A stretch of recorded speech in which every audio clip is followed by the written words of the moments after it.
রাজ্যের বিভিন্ন জায়গার ছবি আপনাদের দেখাচ্ছি, জলপাইগুড়ি দেখাচ্ছি, কোচবিহার দেখাচ্ছি। জলপাইগুড়ির ছবিটা একবার দেখাই আপনাদের। এখানে টিকিট কাউন্টার খোলা আছে, কিন্তু আউটডোর শুনশান, ফাঁকা, কারো দেখা নেই।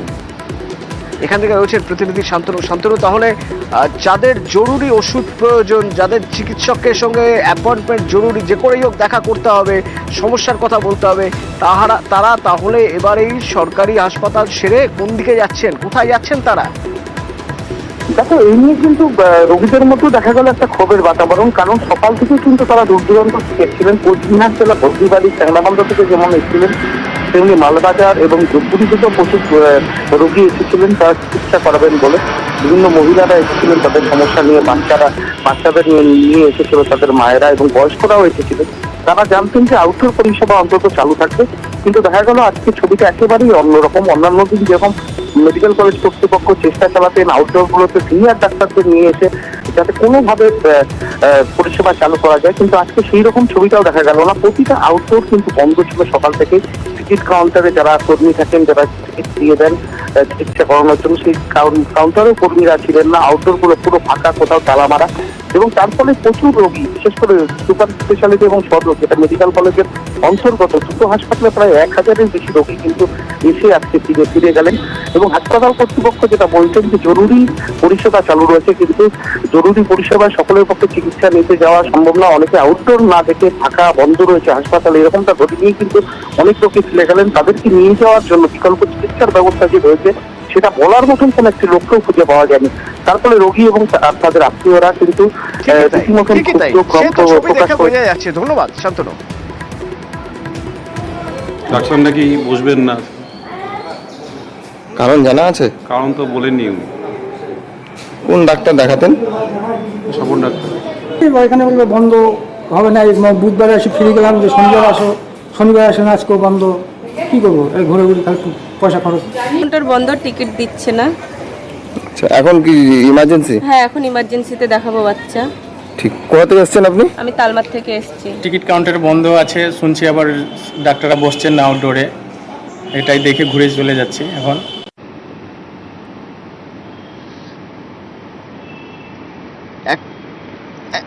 একই রকম ছবি ইসলামপুরে, সেখানে মহকুমা হাসপাতালে আউটডোর বন্ধ, কারণ আইএমএর ডাকে দেশ জুড়ে 24 ঘন্টার কর্মবিরতি। চঞ্চল প্রতিনিধি আমার সঙ্গে রয়েছেন। চঞ্চল, আনুমানিক এখানে আউটডোরে রোজ কত পেশেন্ট হয়? কারণ সেই পেশেন্ট, যে পরিমাণ পেশেন্ট হয় বা যে পরিমাণ রোগী হয়, তাদের সবাইকেই আজ ফিরে যেতে হচ্ছে বা এর মধ্যেই ফিরে যেতে হয়েছে, কারণ আউটডোর বন্ধ।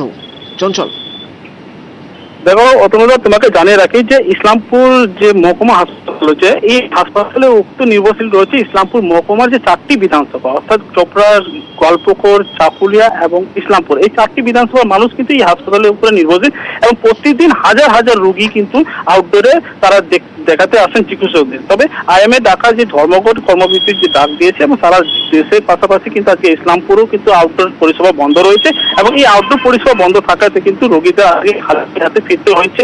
তোমাকে জানিয়ে রাখি যে আউটডোরের পাশাপাশি কিন্তু যে এমার্জেন্সি পরিষেবা, সেই এমার্জেন্সি পরিষেবা কিন্তু চালু রাখা হয়েছে, যাতে যারা এমার্জেন্সি যে চিকিৎসা করাতে আসে তাদের কোনো সমস্যা না হয়, সেদিক দিয়ে লক্ষ্য রেখে কিন্তু চিকিৎসা পরিষেবা চালু রাখা হয়েছে। তবে আউটডোর পরিষেবা বন্ধ থাকাতে কিন্তু আজকে রোগীদের কিন্তু খালি হাতে ফিরতে হয়েছে।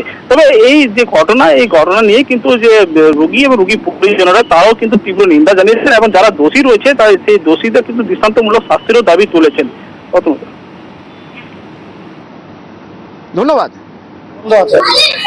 হ্যাঁ, দুদিন আসলাম এখানে, আমি একদিন আসছিলাম, ওখানে ওদিন তো ফেরত গেছি, আজকে আবার ফেরত যেতে হবে। কাজ ছেড়ে এখানে এসেছি হসপিটালে, আমাদের কাজ হলো না, এখন আমাদেরকে বাড়ি যেতে হবে। আমরা ওদের ফাঁসি চাই, তো রিসেন্টলি ওদের ফাঁসি চাই আমরা। কেন যে একজনকার কারণে অনেকগুলো আমাদেরকে নষ্ট করে দেয়। আজকে যে বন্ধ আছে, এটা আমাদের রিসেন্টলি দরকার। খানের ব্যাপার, আমার দেখাতে আসবেন ডাক্তারকে, কিন্তু দেখাতে পারলাম না, হয়রানি হচ্ছি আমি। ত্রিপুরে হাসপাতালে আউটডোর বন্ধ, আর তাতে চরম ভোগান্তি রয়েছেন, তারা চরম ভোগান্তিতে পড়েছেন। একজন তো ক্যামেরার সামনে কেঁদেই ফেললেন। বাড়ির মানুষ এত অসুবিধা হচ্ছে, তো এরকম হচ্ছে কেন?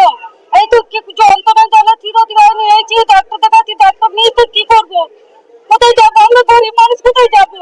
অসুবিধা হচ্ছে তো। ডাক্তার আছে হসপিটালে? ওই এখানে তো নেই ডাক্তার, নেই। এমনি রক্ত নিচ্ছে, ডাক্তার নেই। এমনি খালি 2-4 জন দিয়েছে। এমার্জেন্সিতে গেলাম, ওনারা লিখে দিয়েছে। এখন গিয়েছে ভিতরে, দেখানো হবে কিনা জানি না। অনেকেই তো সমস্যা। হ্যাঁ, অনেক লোক সমস্যা আছে, ফিরে যাচ্ছে। বারুইপুরের এই সুপার ফেসিলিটি হাসপাতাল, এই হাসপাতালের ইকুইপমেন্টস এতই রয়েছে এবং এত উন্নত মানের ইকুইপমেন্টস রয়েছে, যার জন্য প্রচুর দূর থেকে মানুষ কোনো বেসরকারি হাসপাতালের উপর ভরসা না করে সরাসরি এখানেই চলে আসেন।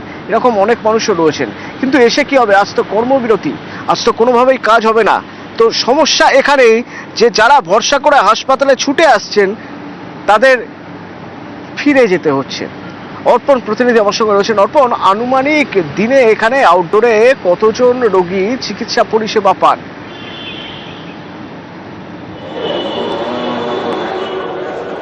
দেখো, আউটডোরে শুধুমাত্র এখানে 2500 মানুষ পরিষেবা পান। এমার্জেন্সিতে দেখা গিয়েছে যে এমার্জেন্সির যে বিভাগ আছে সেখানে প্রতিদিন গড়ে 400 করে মানুষ এখানে চিকিৎসা করাতে আসেন।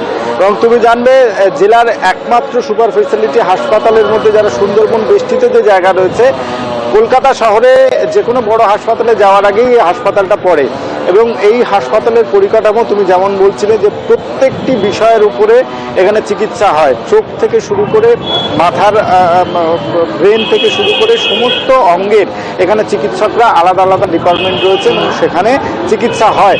এবং এই পরিষেবা আজকে এবং গত কয়েকদিন যেভাবে ব্যাহত হচ্ছে তাতে চিকিৎসকরা তারাও মেনে নিতে পারছেন না। তারা বলছেন যে চিকিৎসা মৃত্যুর পরে তাদের প্রতিবাদটা জানানো প্রয়োজন। তবে যারা চিকিৎসা করাতে আসছেন অধিকাংশ মানুষকেই কিন্তু ফিরে যেতে হচ্ছে না, তাদেরকে ঘুরপথে চিকিৎসা করানো হচ্ছে এমার্জেন্সিতে এসে যাদের সমস্যা হচ্ছে তাদের সঙ্গে সঙ্গে কোনো না কোনো একটা ট্রিটমেন্ট তাদেরকে দেওয়া হচ্ছে। গত কয়েকদিন আগে আমরা খবর করেছিলাম যে এমার্জেন্সি বিভাগে শুধুমাত্র 8 জন চিকিৎসক বসে তারা চিকিৎসা প্রদান করছেন, যেটা সুপার ফেসিলিটি হাসপাতালে, কলকাতার বড় বড় হাসপাতালেও এমার্জেন্সিতে 8 জন চিকিৎসক তারা বসে থাকেন না। বারুইপুর হাসপাতালে সেখানে বসে থাকেন এবং সেইভাবেই চিকিৎসা চালিয়ে আসা হচ্ছে। কিন্তু আউটডোর পরিষেবা বন্ধ হওয়ার জন্য অনেক পরিষেবাই রোগীরা পাচ্ছেন না। স্বাভাবিকভাবেই তাদের কষ্টের সম্মুখীন হতে হচ্ছে। অনেকেই সকালবেলা তুমি যে বিষয়টা বলছিলেন যে চিকিৎসা করাতে এসে যন্ত্রণা কেঁদে ফেলছে, কারণ এই বিল্ডিং এর একাধিক জায়গায় গিয়ে তারা চিকিৎসা করাতে পারতেন, কিন্তু সেখানে আউটডোর পরিষেবা তো আজকে পাচ্ছেনই না। আজকে তো আউটডোর পরিষেবা পাচ্ছেনই না, শুধুমাত্র ইমার্জেন্সি বিভাগ খোলা রয়েছে, বাকি সমস্ত আউটডোর বন্ধ, টিকিট কাউন্টার বন্ধ। রোগীরা এসে ফিরে যাচ্ছেন, চিকিৎসা করাতে এসে চরম ভোগান্তির শিকার হচ্ছেন। প্রতিদিন এখান থেকে আড়াই হাজারের বেশি মানুষ গড়ে এখান থেকে চিকিৎসা পরিষেবা পান বা চিকিৎসকদের সঙ্গে কথা বলেন বা বিভিন্ন রোগ উপশমের জন্য যে ওষুধ, সেই ওষুধ তিনি প্রেসক্রাইব করবেন চিকিৎসক, তার জন্য দাঁড়িয়ে থাকেন গম গম করে হাসপাতাল চত্বর। আজও একই রকম অবস্থা, কিন্তু আজ বন্ধ শুধু আউটডোর, অর্থাৎ আজ দেখা করার সুযোগ নেই ডাক্তারের সঙ্গে।